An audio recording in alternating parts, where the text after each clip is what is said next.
Good afternoon and a warm welcome. You're watching Education News Network, and today we're bringing to you a new topic of discussion. That is, how is modern day education helping a timid student to grow? And for that, we have with us a panel of educators who will be joining us in this discussion today. Let's welcome our first panelist of the day. We have Ms. Devendra Mahal, the principal of Doon Valley Public School, Himachal Pradesh. Welcome, ma'am. Thank you. Thank you for being here. Good evening, everyone. Thank you. Our next panelist is Mr. Mani Sethi, the principal of the Indian Public School, Dehradun. Welcome, sir. Thank you. Thank you. Our next panelist is Mrs. Rajesh Banopriya, the principal of Gyan Mandir Public School, New Delhi. Welcome, ma'am. Thank you so much, Nitya. Good evening, everyone. And our last panelist of the day is Mrs. Maushami Sinha, the founder and managing director of the Crayon School, Noida. Welcome, ma'am. Thank you. So, to begin with our topic of discussion, may I please invite Ms. Devendra Mahal to speak on the topic? Good evening, everyone. Yes, today's topic is very, I must say, sensitive one. As we know that our focus is, generally, schools are having focus on the topmost students, that how to get the better results, best results, and top scorers also. No doubt, we are working on the slow learners and the below average students also.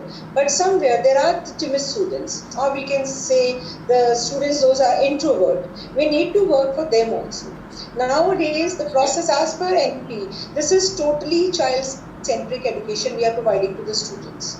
And if we say the methodology of the teaching, now the term has been changed to not even methodology. This is a teaching learning process.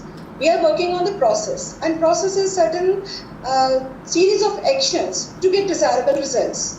When we are working on the desirable results, that is the learning of a student, then definitely we people are opting for so many various methods that then we can add on the method to complete that process, so that teaching and learning process should be completed.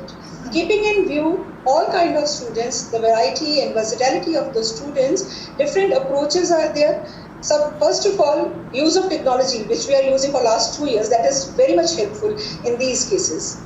15 years back, if we think that at that time when smart classes were introduced, it was a big help for the students and to the teachers as well as a teaching aid, so that students must be able to understand the topics well. But with the passage of time, now so many approaches are there. As we say, not only guided instructions we are providing to the students, but cooperative learning. Then reciprocal peer teaching is also there. Personalized instructions, different strategies are there. We are opting so many strategies, inquiry-based, problem-solving based. So all these are the strategies or methodologies which we are using to bring them out from their shell, especially the timid student, so that they can come out why the child is timid or the introvert when the child is not having confidence. And how helpful have these strategies been, ma'am? Yes. Yeah. How helpful have these strategies been, the ones that you just mentioned? Yes, these are very helpful. Suppose if we take an example of reciprocal peer teaching only. So peer group, when we are making the group of the students, a child who is comfortable with another child, not with the teacher or the senior person. Once we are making a group and giving them any project to do, one suppose I'm good at drawing and other one is good at writing. So we are learning from each other. That is reciprocal teaching. When we learn something and we are confident for that topic, obviously the person will come out from its shell that he or she cannot speak, or whomsoever was not able to open up in front of the audience. Once the child is confident about their knowledge and the content, then definitely it will be helpful for the child to take out from that like introvert behavior. So that is the child-centric approach which most of the schools, we all are adopting, so that each and every individual or the versatility of the students should get benefit of the teaching. Not only that one side teaching should be there and focus on the senior students or top scorer only. This is the main reason. And along with that, as I told you, the process is the series of actions, or we can say this is a phenomena.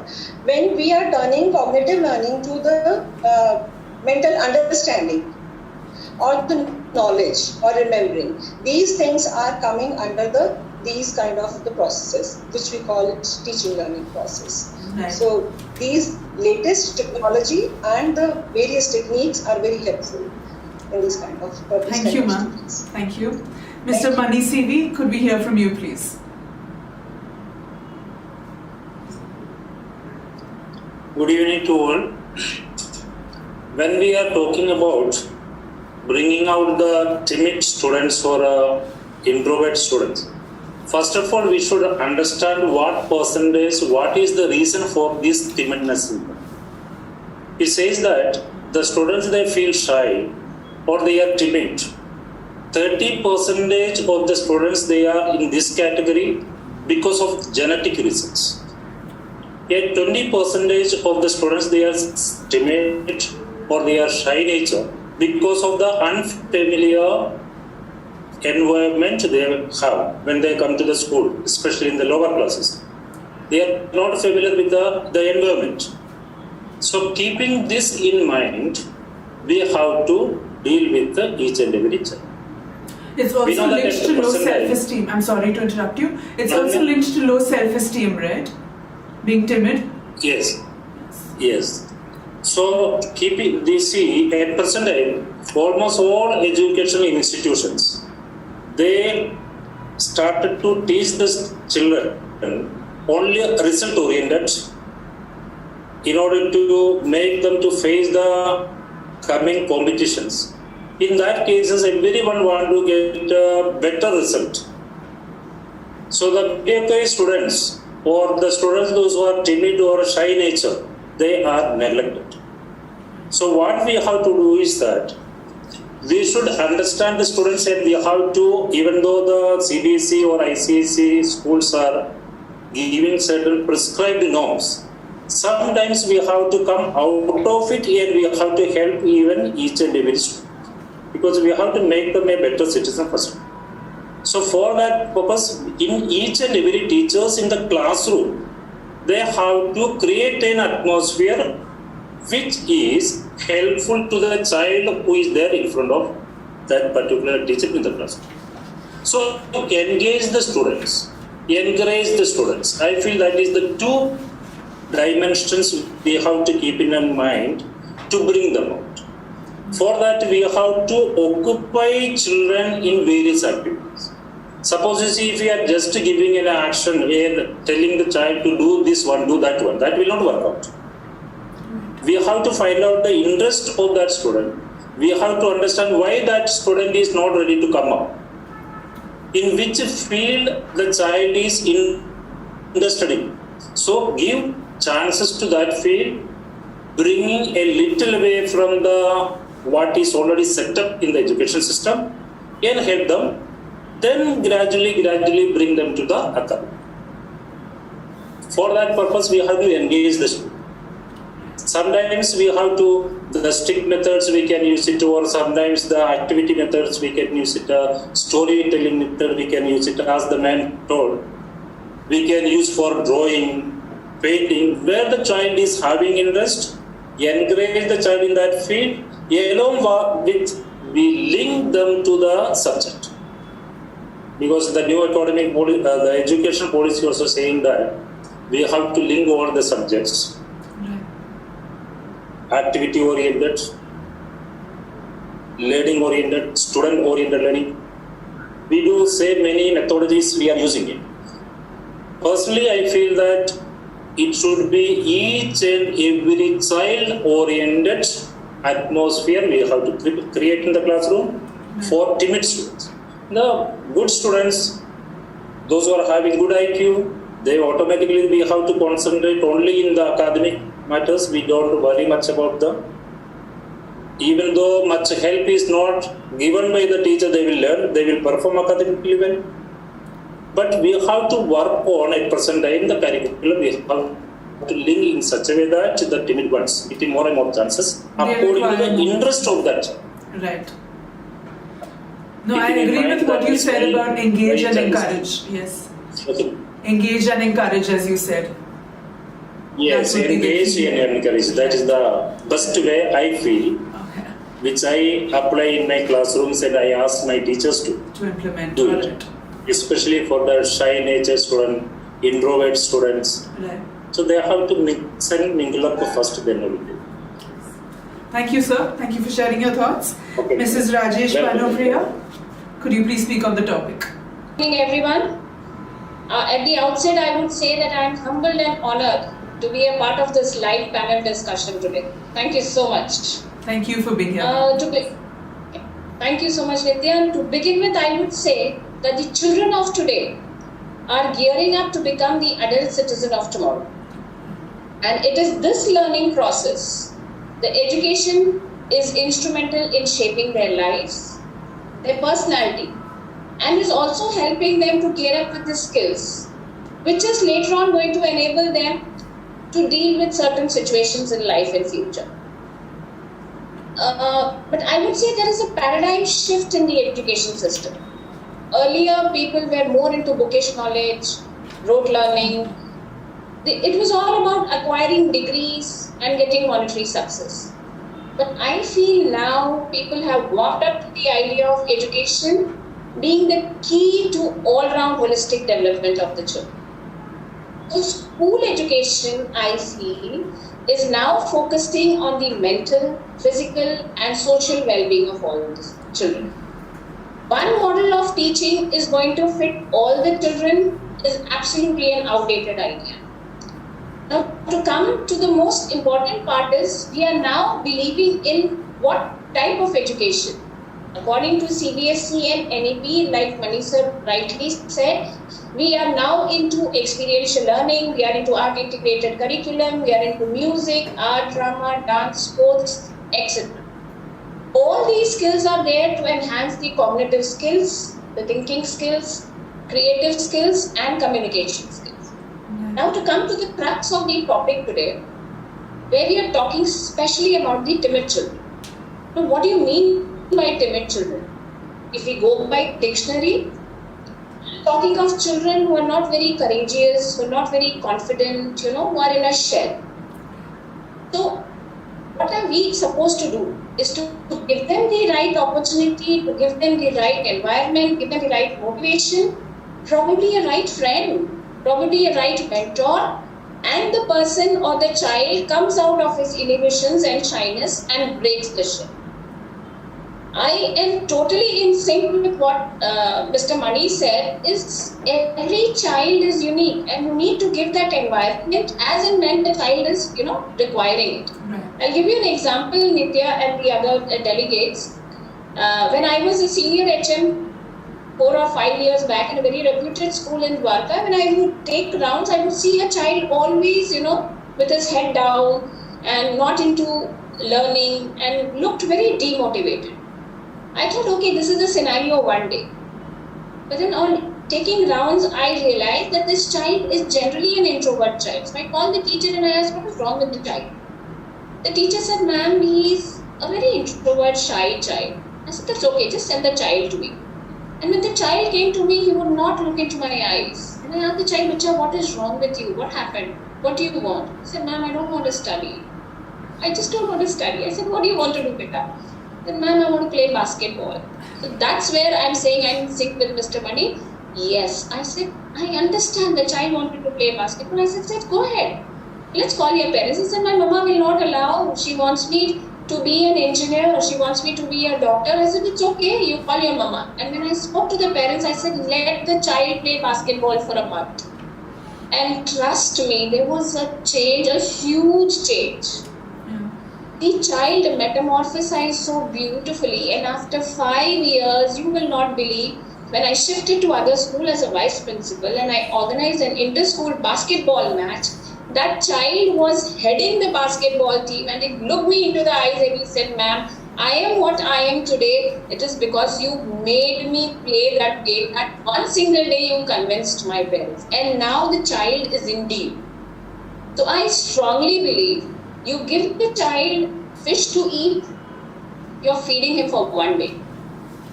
You learn him, you know, make him learn how to fish, and you are feeding the child for an entire lifetime. So I think this is what I'm saying, that the education of today is giving that to each and every child. A myriad of opportunities wherein each child gets to hone his own skills and will be out of their shell one day. All he needs is our support as a principal, as a mentor, as a teacher, as an institution, as a society, as a parent. We need to understand each child and help him come out of the shell. Right. Thank you so much, ma'am. Thank you. So, Mrs. Mashami Sinha, could you speak on the topic, please? Nitya, and good evening, all of you. I'm Mashmi, I'm the founder director of the Crayon School. I have just listened to all the eminent speakers, and all of you are from the formal schools dealing with the elder kids, and I'm dealing with the very little ones who are coming to us, who are in the age group of 1.5 till 3 and 4. So it's very difficult when after this COVID period, when the parents are bringing them to us and telling us, "Ki ma'am, even their social and emotional development is not there right now." So dealing with those kids is much more difficult, I think, nowadays. And we have introduced the intentional teaching in our school for those kids, which basically focus on the learning of the particular child. It's not like that we are usually teaching them alphabets or we are doing ABCD with them. Apart from that, we are doing intentional teaching that is basically based on particular child's learning need. Because different child is coming from different backgrounds. And in this COVID period, what we seen is the child is locked up in the home with mother and father. If they are living in a nuclear family, no third person is there. So they are not open up with the other people. They are not played with the peer groups. They have never went to the playgrounds. Mm-hmm. And that is the main reason where their parents are feeling that their social development is zero as of now. So we mainly want to focus on those things, and for that we implemented few techniques in our school. We have trained teachers regarding that. And the first thing which I told our teachers, never going to tag a child that this child is shy or this child is a little bit of lack of confidence. Because that is the first step. If we say okay, this is a shy child, or that, if we are going to tell in front of that, that's the point he is losing his confidence. Exactly. I think it's very important to sensitize teachers towards these students. It's very important to boost their confidence with different techniques. We are pairing them in a group. We are pairing with their peer groups, and we are giving them different kinds of activities to do in the classrooms. And we are praising them. And this small praising, as Ma'am Rajesh has told us, that she encouraged her child to play the basketball. So that's the thing. If she is encouraging, automatically the child is getting that confidence. I can do this. So in this scenario, that is very much important to give that confidence, that belief in that child. We believe you and you can do that. Mm-hmm. I think this is the important thing which we should, as a mentors, as a school heads or the teachers, we can do this first, and then give them maximum of exposures, stage exposures. We are giving mic exposures to the kid even if they are of age group of 2.5 and 3. So that makes an impact on their learning. Right. Thank you, ma'am. Thank you. So moving on to our questions now, Ms. Devendra, I'd like to ask you. So through this discussion, we've spoken about how the education system today is trying to make students future ready. So could you tell us in this context, how is your school striving towards making timid children future ready?